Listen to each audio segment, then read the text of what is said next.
What's up, everybody? Welcome back to FFT. I'm Trevor, and I am excited about the game this weekend. Nebraska versus Colorado, where the rivalry runs deep. It's college football. Anything can happen. It's a clean slate. We've only played one game each. I know. Nebraska is coming off another tough loss where we're used to losing by in one-score games. I get it, but it's a new season, and like I said, anything can happen in college football. Colorado coming off potentially great win versus TCU, kind of a morale boosting sort of day for them, but it may not be everything that you guys think it is. And we're going to talk about that today a little bit. So we're going to talk about my reaction to both of each team's first games, Nebraska and Colorado. We're going to talk about the Colorado versus Nebraska rivalry. We're going to talk about what Nebraska needs to do and actually in order to actually have a chance to win in this game. And then we're going to talk about my predictions for this weekend as well. Let's check it out.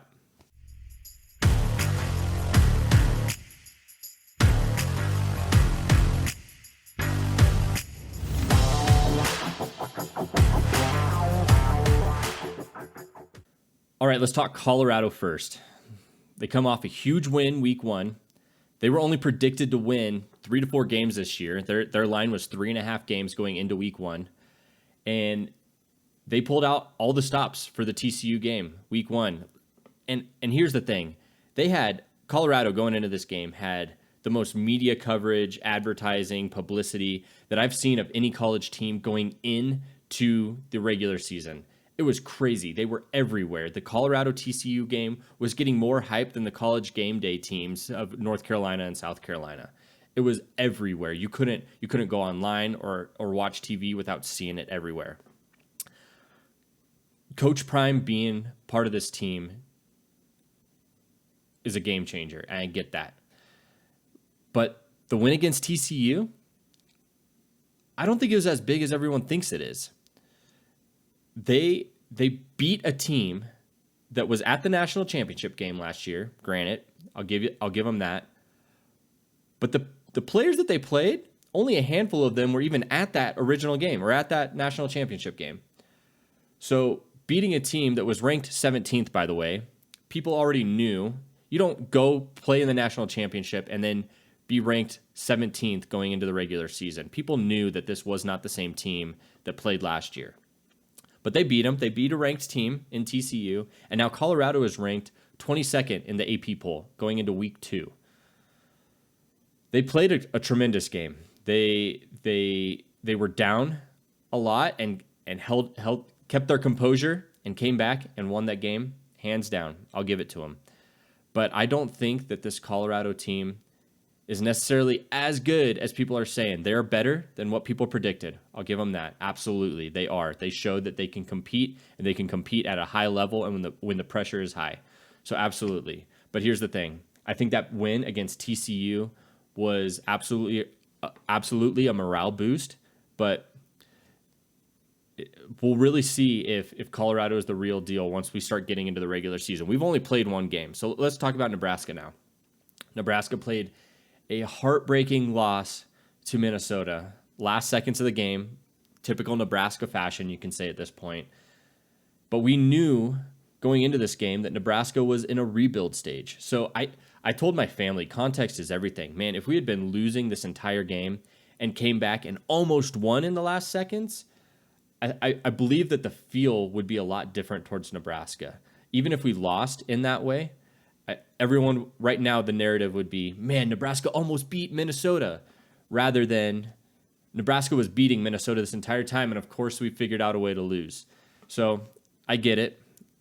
As a Nebraska fan, it was hard to watch. I was watching with my grandparents and my wife, and it was hard not to yell at the TV. My daughter was sleeping in the room next door, so we had to keep it as quiet as possible. But man, heartbreaking loss. And there's a lot of great takeaways from that game. And let's talk about that really quick. What are some things that we noticed from this game? Obviously, Anthony Grant had some tremendous plays in that game. He absolutely did. But that fumble late in the game, knowing that he was fumble prone and turnover prone, I think that was maybe a coaching error in that moment. Having 2 false starts on the goal line, killing drives and potential 7-point, scores for our team is deadly. But having 4 turnovers and still retaining the lead going into the fourth quarter, that tells you what sort of team we're capable of being. If we reduce these turnovers and our defense continues to play like they've been playing, our defense played incredibly well. I'm proud of our defense. Our defensive line showed up. Our special teams looked incredible. Jeff Sims is a great runner. He doesn't have the speed that you'd like to see out of a running back type quarterback, but I enjoyed watching him run, and he gave us some great yardage on the ground. But obviously the passing game's still an issue, and we're going to have to protect the ball a little bit better through the air. I'm a little concerned about Jeff Sims trying to throw deep balls, trying to throw into tight coverage. I don't think that's where he shines, and I think we need to try to avoid that as much as possible. I do think that this Nebraska-Colorado game is going to be a game on the ground for Nebraska. I think we throw, less than 30 passes total in the game against Colorado. I do think both teams score more, but we're going to have to learn from our mistakes game 1 against Minnesota. So let's go ahead and talk about the Colorado-Nebraska rivalry for just a second. This game, if you're a Colorado fan, you could have gone to every single game last season for under $250. The Nebraska-Colorado game, just for this one game, is averaging over $400 per ticket for this game. It's an incredible amount of money. I am blessed enough to have found a way into this game. I live in Colorado. I'm going up to Boulder to watch this game. And this Colorado-Nebraska rivalry is fierce. I have never been to a game before where I've had bags of urine thrown at us. I've had our Nebraska wear stolen. We had our hats stolen and thrown into the crowd. I had my little brother with us, and he was getting cussed at. I have not ever seen so much disrespect from a team before, and I get that it's a rivalry, but there's something personal about beating Colorado in my veins. I've never seen so much disrespect and rudeness come from a team before and a fan base before as I have in Colorado. And I know that it's everywhere. I get it, but it's personal. It's personal to me. I want to get up there and I want to beat these guys. Last time I was at a Colorado-Nebraska game in Boulder, we packed out probably 40 to 50% of the stadium. It looked like it was almost a home game based on how much red there was in the stadium. This year, they're specifically putting out messaging, block out the red, keep Nebraska fans out of the stadium, try to get as many Colorado fans into this game as possible. I bet you, though, that we still end up packing out 30% plus in red. You're going to see a nice red wave at this Colorado-Nebraska game, and I'm excited about it. I'm excited to be a part of it. Win or lose, it'll be a fun game to be at. But what do we need to do in order to win this game? We got to shut down Sanders. We've got to, our D-line has got to get in there, and we've got to get in there fierce and fast. We're obviously missing a couple guys early in the game, but they'll be back after the second half. And I think that we put the pressure on. We put the pressure on early. What it's going to come down to for Nebraska is if we're able to put points on the board.